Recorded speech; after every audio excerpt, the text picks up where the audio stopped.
After Exposure, Asbestos and Mesothelioma Stories, a podcast from the Mesothelioma Center at Asbestos.com. On this episode, our topic is understanding asbestos exposure and emergency restoration. Your host is Walter Pacheco, managing editor at Asbestos.com. Hello, and welcome again to our podcast, After Exposure, Asbestos and Mesothelioma Stories. Our guest today is Derrick J, Chief Operating Officer and Principal Project Consultant for Element Building Sciences. Derrick brings more than 30 years of experience in insurance restoration, environmental consulting, and catastrophe response. He's a licensed asbestos building inspector and holds multiple industry certifications. Derrick also participated in an asbestos panel at the 2025 Restoration Industry Association's conference with the Mesothelioma Center's medical officer and podcast host, Dr. Catherine Perot. Derrick, start us off by telling us a little bit about yourself and Element Building Sciences. Hey, Walter, again, thank you for having me, first of all, just to get that out of the way. But again, my name is Derrick J with Element Building Sciences. And as you said, I've been in the industry for about 31 years. I literally started off as a teenager in this business. So it's all that I know as far as my adult life and my work history for the most part.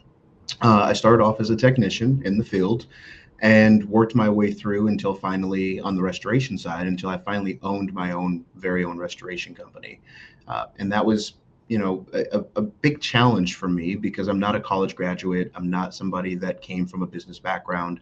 So it really was learning and processing things on my own, what I had learned from mentors, as well as what I had learned just by being in the work field. Since then, of course, I've moved on from the restoration industry and started Element Building Sciences. And we are an industrial hygiene firm that really focuses on the insurance restoration industry. We operate in about 6 states, and then we have a national team as well. And we literally just define the hazards on projects that would be asbestos, lead-based paint, microbial growth, combustion byproducts, and then we present those to the workers, building occupants, as well as the insurance company. Great. Thanks for telling me that. Since I mentioned earlier the panel you were on, can you tell me a little bit about your work with the Restoration Industry Association? Yeah, of course. So my work with them is really as a subject matter expert. Recently, the RIA released an insurance restoration specific OSHA compliant 2-hour training course. I was lucky enough to be on that task force and be a key contributor. And those guides follow the OSHA regulations, which is 29 CFR 1926.1101, which is for the construction industry, and then 29 CFR 1910.1001, which is for general industry practices. It's a yearly mandatory training that's a requirement for any restoration professional that responds to projects. As well as, when you think about that, it's about who's working in the buildings where asbestos containing materials are or might be present, who's performing any class 4 asbestos operations or maintenance or custodial activities where they may come into contact but not disturb any ACM materials. And then who needs to understand potential health risks, recognition of damaged ACM, and proper response protocols to stay on the job. This course, which I'm very excited about, was launched February the 16th, following the last RIA event where I was able to meet Dr. Catherine. And you have an upcoming RIA event, don't you? I sure do, yeah. Very excited about that one as well. That one's going to be to a much bigger audience. So in the one with Dr. Catherine, there was only about 150 people or so. At the RIA event in Savannah, Georgia this year, it is their national event, and there can be anywhere from 1,400 to 2,000 people in the room, depending on who's going to which panels or which discussions and those kind of things. And so that's also going to be furthering the discussion in regards to the training that they released, as well as the RIA guide that was released for Asbestos Guide for the Restoration Industry. That's about a 5-page document that really covers all the things that the asbestos professional, that the restoration professional would need to know and help guide them and just really put best practices into play so that they can present it to their team, study it with them, take away learning achievements from it, and do toolbox talks and those kind of things. When I was reading your bio, you mentioned, I believe it was Hurricane Maria, correct? Yes, sir. So I know here on the site, we write a lot about how natural disasters tend to spread asbestos, whether it's if there's a fire, if a tornado or something damages an older structure, there is the potential for asbestos exposure. Can you tell me a little bit about how that work was for Hurricane Maria, just your experience doing that, and was asbestos encountered in when you were working for that?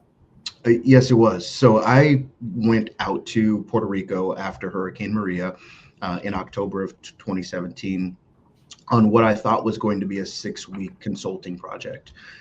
That consulting project turned into about 3 years, moving my entire family there, doing schools, graduated from high school, all the things, right? So it was much more than what we ever thought it was going to be. The way that we came into came upon asbestos there was in the building materials, in some hotels or other buildings that we were helping guide the restorers to restore. There would be joint compound, which is a necessary additive to kind of finish the drywall, as well as plaster materials, caulkings, and mastics, where those things had to be identified so that the workers wouldn't disturb those materials if they weren't asbestos abatement contractors or workers, so that they didn't have that right training, right? Which was tricky working in some of these some of these buildings, because some of these are 50, 60, 100 years old. So there's multiple layers on top of things. So even when you don't think you're encountering that asbestos material, because maybe it's a newer product, and most newer products don't contain asbestos, there could be another product underneath that, or another building material or layer underneath that was hidden, that was then being exposed. And so we had to stop work, make sure that it wasn't impacted, and make sure that it didn't become friable through that demolition process. So it's interesting, as you're talking about professionals going in here and doing this, people who have, had that training and know how to identify asbestos. So when you talk about these building products, like the compound that you talked about, do-it-yourselfers are always trying to fix up their homes, trying to do stuff so that they avoid hiring a contractor and making things more expensive. Mm-hmm. We get questions all the time. People email us or message us on Facebook, and they're asking, "Hey, I bought this 1950s home, and they tore down the bathroom. What is this stuff?" And of course, it's not like we're not professionals like yourself that can identify it possibly by sight. Most people cannot identify asbestos by sight. So what, especially for homeowners who don't have that training and that experience to identify asbestos, how would, let's say, what would happen where if I was a homeowner and I was doing something at my house and I encounter something like that, or something burns at my house? Let's say I have a home, again, built before the 1980s, which is when asbestos was heavily used in construction. When would I need to call a restorer or someone of that expertise to come check something out? Or would it be a restorer? Would it be an asbestos inspector? What would be the difference, and who would I need to call? I would say if you're a handy person and you're used to doing reconstruction or demolition or remodels on your own, you don't always necessarily need to call a restorer. It's going to be when it's beyond your capacity or beyond your scope of what you feel is you're comfortable with, really, is what it comes down to. As far as when to test, any homeowner, anytime they're removing any materials, should test, okay, no matter the age of the products, because there are still products at Home Depot, Lowe's, Ice Hardware that do carry asbestos. Now, is it minimal? Yes, absolutely.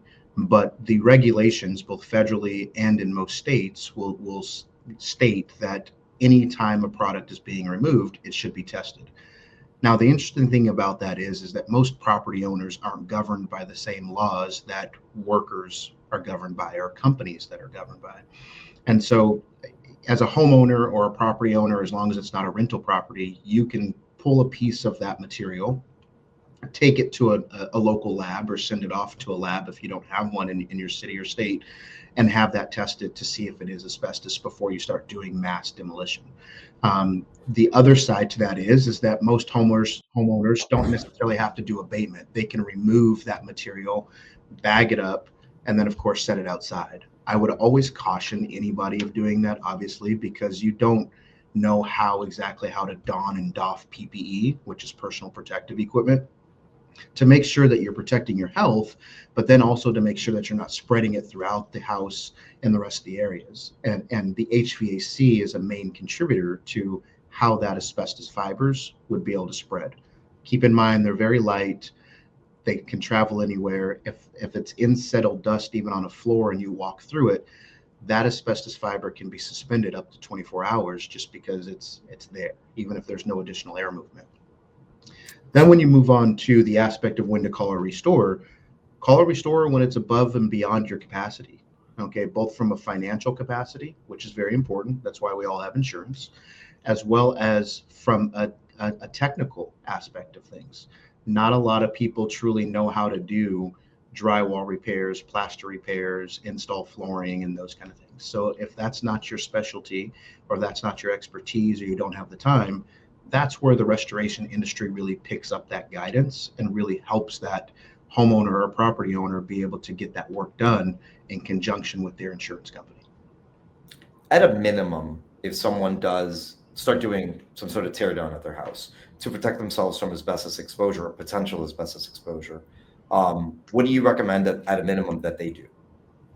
Always set up containment barriers. And I like to say that no matter if there's asbestos presence or not, the big thing that containment barriers, which is essentially just plastic and tape, okay? Plastic and tape off areas, because that's going to do two things. If you do have asbestos, it's going to contain that asbestos into the area that you're working in. Secondarily, even if there is no asbestos, it's going to contain the dust. So I think we've all done some small amount of drywall cuts or something like that in our property, or maybe we cut some trim or something of that nature. That dust becomes very, very movable, right? And so if you have some containment barriers put into place, that's going to do that, first of all. Before you cut, no matter what size a hole or any of those kind of things, always wear protective, equipment. You can get Tyvek suits from Home Depot. You can get nitrile gloves. And not that I'm promoting Home Depot necessarily, but you can get those products there. You can also get N95 respirators that we all became accustomed to during COVID, right? There was a shortage of those, but now there is no shortage. So you can get those things from your local hardware store. So speaking of big box hardware stores, you mentioned a little bit earlier some products that are being sold, and I'm sure they're probably sold at smaller stores or mom and pop stores that may contain some asbestos. Generally speaking, what would those products be? And about percentage wise, how much asbestos is in there that's not deemed necessarily dangerous? Well, I'll take your last part of that question first, right? There is no amount of asbestos that is safe. Okay, so it doesn't matter if it's less than the 1% regulate, or 1% or less, which is the regulated material that companies have to abide by, and that the states and federal government recognizes as regulated. So even if it's 0.5% of asbestos, it's not safe for you. There's not a doctor in America or any other country that I know of that would, sign off on the idea of it's only 0.5% of asbestos. It's safe for you to inhale or ingest in any way, shape, or form. The secondary part of that is that there's about 44 to 46 products that currently carry asbestos. Unfortunately, those products aren't necessarily marked with asbestos containing. They like to utilize the words naturally occurring mineral, which is exactly what asbestos is, okay? And so when you do that, there's no definition on what the percentage is. The only way that you can tell what the percentage is by testing. And it's not in all products. The most common ones are still joint compounds that make it to the United States that are not manufactured or produced in the United States, as well as caulkings and mastics and those kind of things. It's all about where that product is manufactured and produced. If it's in the United States, it's illegal 100% to produce and manufacture products that carry asbestos. But what we need as an organization and as a company, or I'm sorry, as a country, is cheaper products a lot of times, right? Those cheaper products come in from all the other countries. Talking about the asbestos still coming into the country and stuff that we have here already. Our last podcast was with Linda Reinstein, She's the president of the Asbestos Disease Awareness Organization, and we talked about the asbestos ban that was enacted last year. It is not a perfect plan in place because it gives companies about a 12-year phasing out of chrysotile specifically. How do you think that will affect any remaining asbestos products here, including those that are less than 1% that in some of these products? Unfortunately, I would say that it's not going to affect it much. Given the fact that the initial ban was in the 1970s, okay, and we still have products that are coming into the United States. So when you start talking about a runoff period of 12 years, well, we've had a runoff period of almost 50 years, and we still have asbestos products here. The other thing about that ban is it's very interesting, is it was banned and then it was rescinded and then it was reenacted again. But I would anticipate that they're going to take away that ban just because of the Fair Trade Act, which is the same reasons why the ban never stuck in the first place from other countries, importing in asbestos containing products. As it comes to how it affects homeowners, property owners, and those kind of things, that ban's really associated with chlorine plants or water treatment facilities, gaskets, and those kind of things. It's not the everyday products that we're used to using. So I don't know that it's going to affect it. And unfortunately, what we're seeing a lot of right now, especially, is there is asbestos containing, asbestos fibers in makeups, children's toys.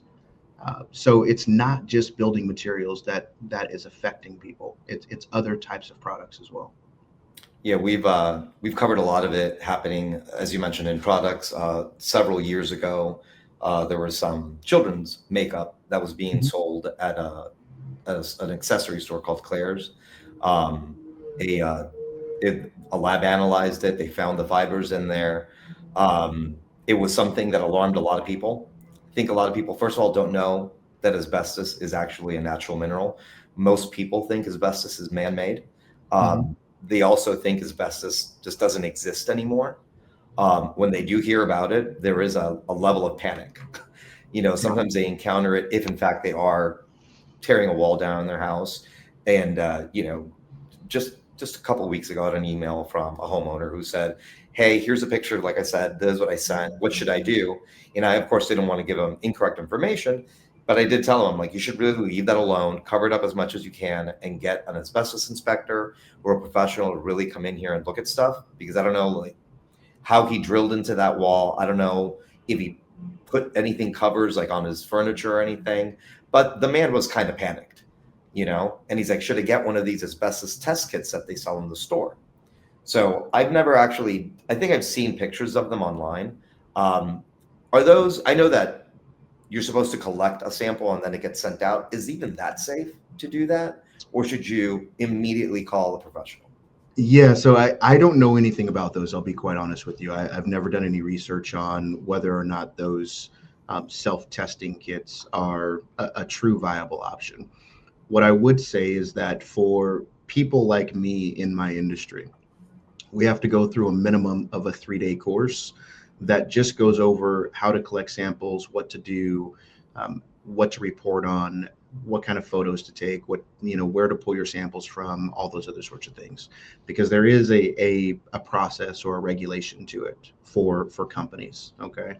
The other side to that is that in most states, our consultants that are out there doing asbestos testing are required to work underneath somebody all the way up to a year before they're allowed to pull their own samples by themselves. So the idea for me of a homeowner pulling a sample of a material on a self kit, I don't know that is properly identifying all the potential hazards. I mean, in the restoration space or in the construction space, we often get called on somebody who's not well versed on asbestos testing procedures or how you have to survey, and they will say, hey, can you pull one sample from this room? Well, that's not how it works. Okay, so there are guidelines of how many samples you have to pull based off of square footage, what types of materials, and all those other sorts of things, which I'll save the boredom for that, the details for that. But I don't know if that's the right answer. Okay, I do believe that the right answer is look online, find a local asbestos consultant who this is what they do. Make sure that it's one that does not do testing and abatement because it's a conflict of interest. Okay, so make sure they're separated. Make sure it's one that are preferred, like we are, which is they use a third party laboratory that a chain of custody gets filled out, gets sent into a third party. They analyze that through PLM microscope, and then they send the results back to that testing firm, and then the testing firm writes the report and does everything that's needed. What you've done there is you've effectively eliminated any conflict, and then you've separated church and state, so to say. So you have a non-biased environmental professional who's just testing for asbestos, only reporting on that hazard and giving you the information that you need. That's also using a non-biased laboratory because, without lack of a better word, they don't care if there is or if there is not asbestos present. What they just need to do is analyze those results or analyze that sample and then report on those results back to the person. In your experience as a restorer and then as a consultant, and taking or not including the information you told me about Hurricane Maria, what can you tell me about your experience with asbestos throughout your career? Yeah, so throughout my career as a restorer, I routinely responded to water damages, which most people think when there's a water damage, they don't think of just your most common practices of a pipe burp, burst, a toilet overflows, a sink gets left on, or maybe even a dog or a cat hits a faucet and turns it on and then it overflows. Those are the majority of the types of things that we responded to. Oftentimes we would respond to freeze breaks, which most of the country in the the 48 will have some sort of freeze breaking at some point in the next 5 years, 3 to 5 years, even if it's in South Florida, right? Which is what we experienced late in 2025, early 2026. That's how I looked at it from a restorer. Also fires, okay, kitchen fires, something just left on, electrical fires, those kind of things.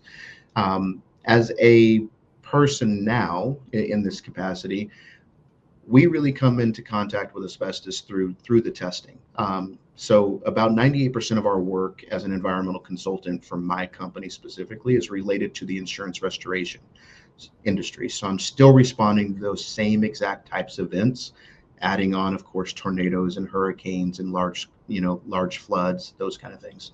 But we're really going in to define that hazard or that potential hazard, report on it, collect the necessary samples, give a real world report that identifies where exactly those samples came from, what is positive, and then they will then know how to proceed based off of categorization of the material. Is it in good condition? Is it damaged, or is it significantly damaged? Do you need PPE immediately just to even enter the property? Do you need a project design, which is required on all schools, okay, if the asbestos is present? And then it's also required on other buildings if there's greater than 3,000 square feet of material that needs to be disturbed. So we're going through all those other sorts of things. Certain offices within our company are also doing asbestos clearances. So when abatement firms go in, after asbestos has been identified, then the abatement firms go in and do their thing as far as the abatement of those materials. Then we'll go in and clear the space afterwards. Again, keeping church and state separated and segregated between testing and identifying who's doing the work to remove and then who's doing the work to clear it to make sure that that's a safe, occupiable space.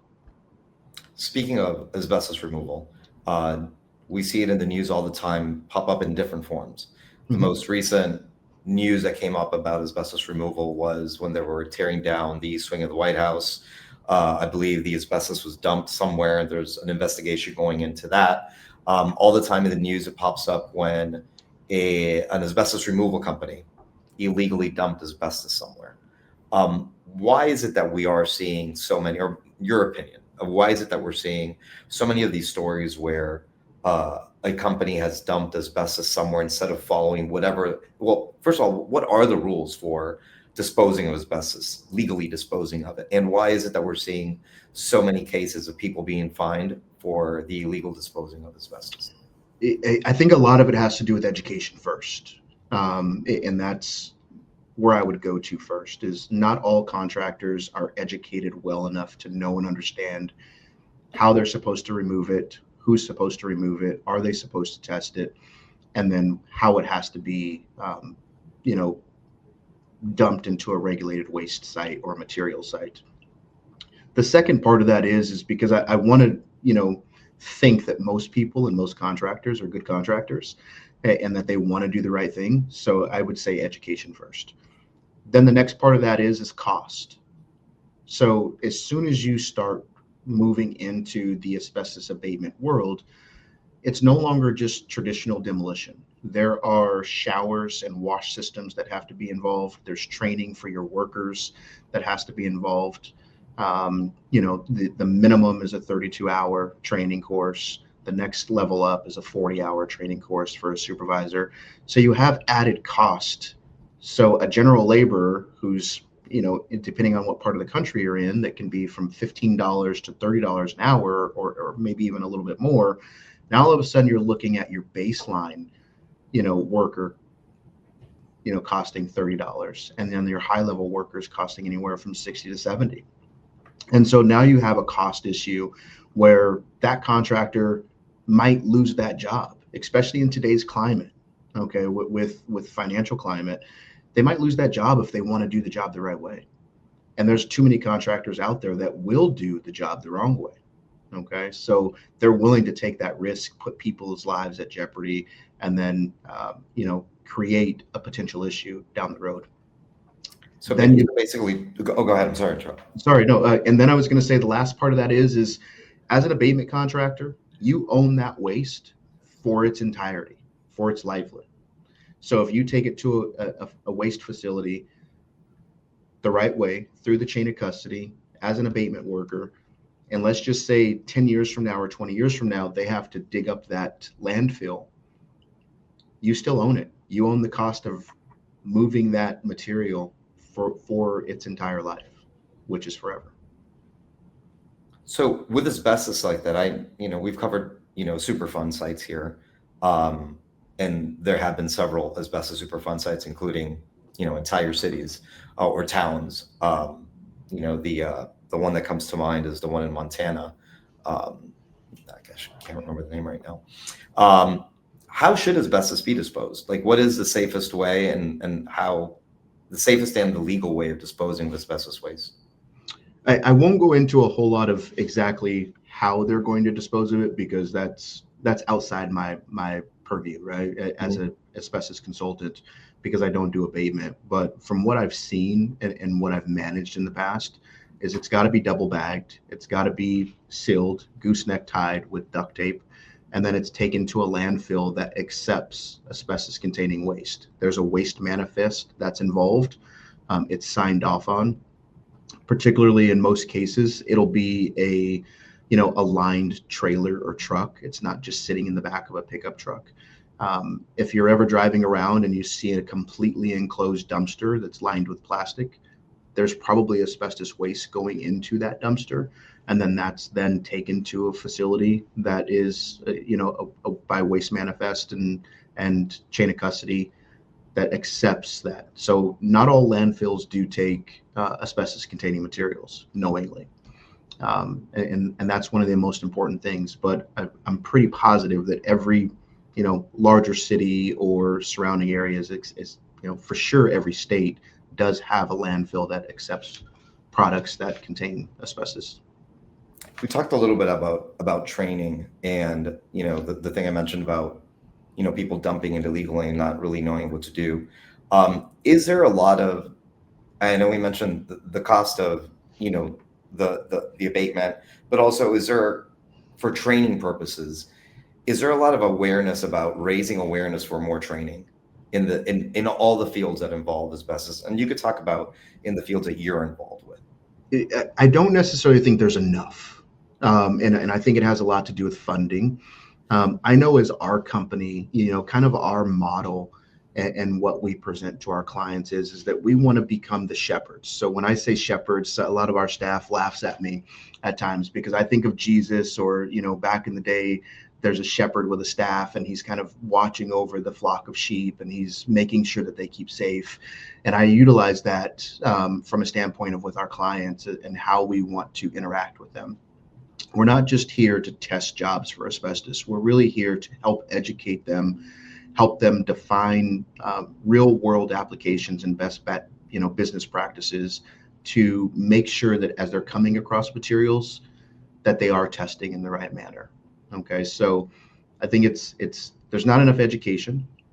The other side to that is it's really cumbersome. So not that I'm an extremely religious person, but if you take the King James version of the Bible, there's been multiple, hundreds of religions that have come up out of a King James version of a Bible.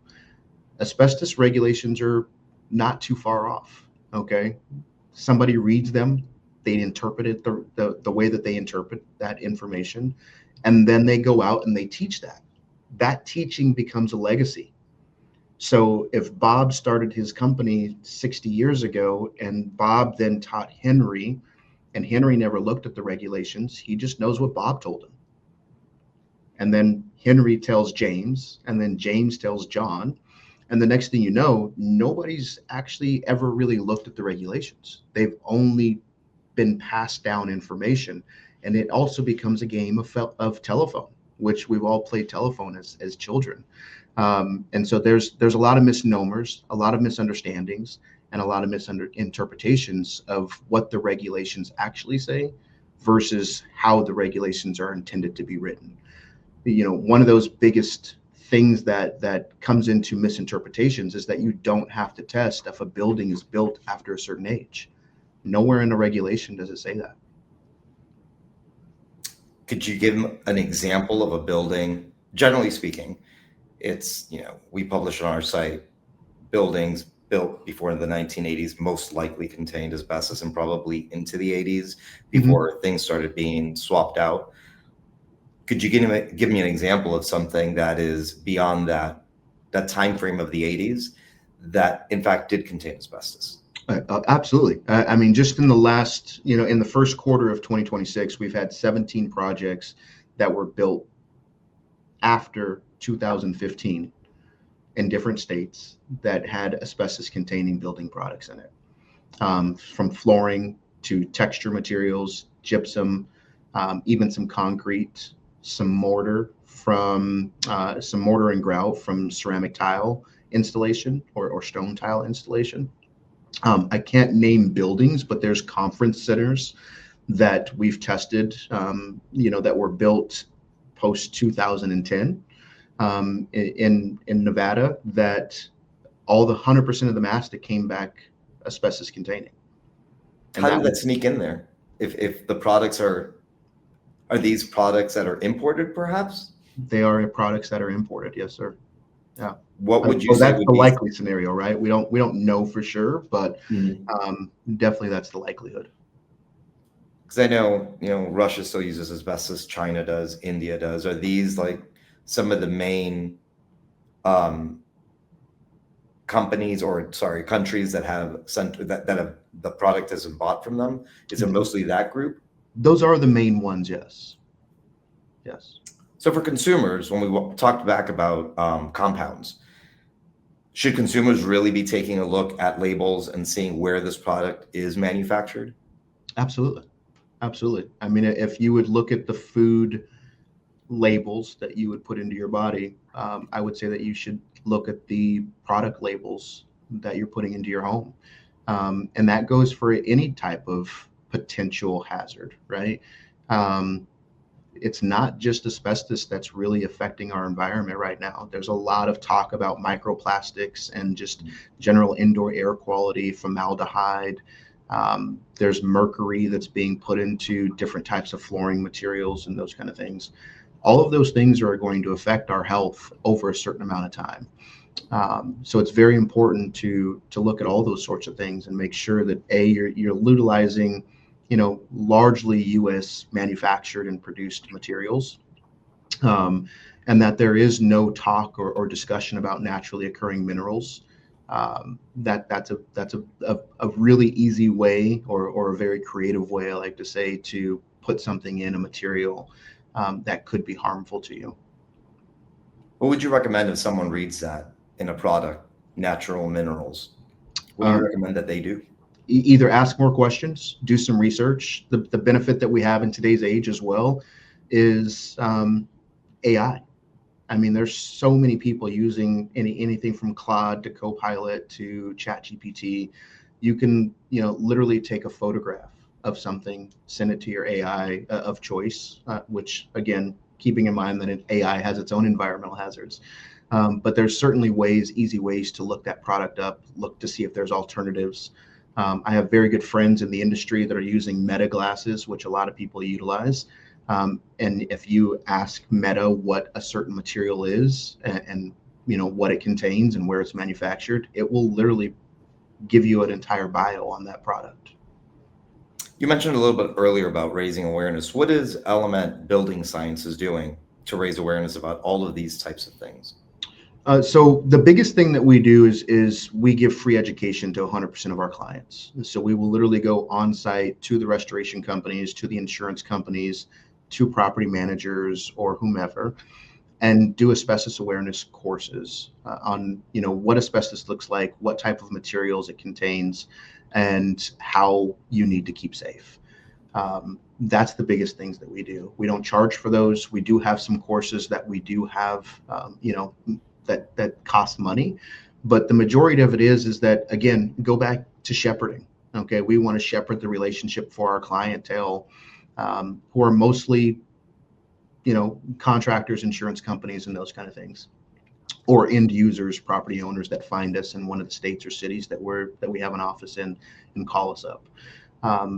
That's the biggest thing that we do. Derrick, what's one thing that you can say is a takeaway from this conversation, and also what you and your company does that every consumer should know? There's a phrase in our industry that when in doubt, test it out. Okay, I know that's kind of funny. That's kind of ringy, and a little bit corny at the same time. But always test. Just always test. Always protect yourself. If you're a company that's out there and you're doing anything in the construction world, no matter if you're a general contractor, a restoration contractor, HVAC, plumbing, no matter what it is, get a qualified individual who can help protect you. Okay. Most construction companies in the United States are small businesses that don't have an on-staff EHS director or, any sort of people who are really watching out for the environmental health and safety aspects of their companies. That's why you partner with good quality companies. It doesn't have to be us. Yes, of course, I want to make sure that you're getting with the best, but interview few. Make sure that you're asking questions, see how they can help you, see what they'll provide to you. Make sure that they're going to be a complement to your business or to how you're going to do business moving forward.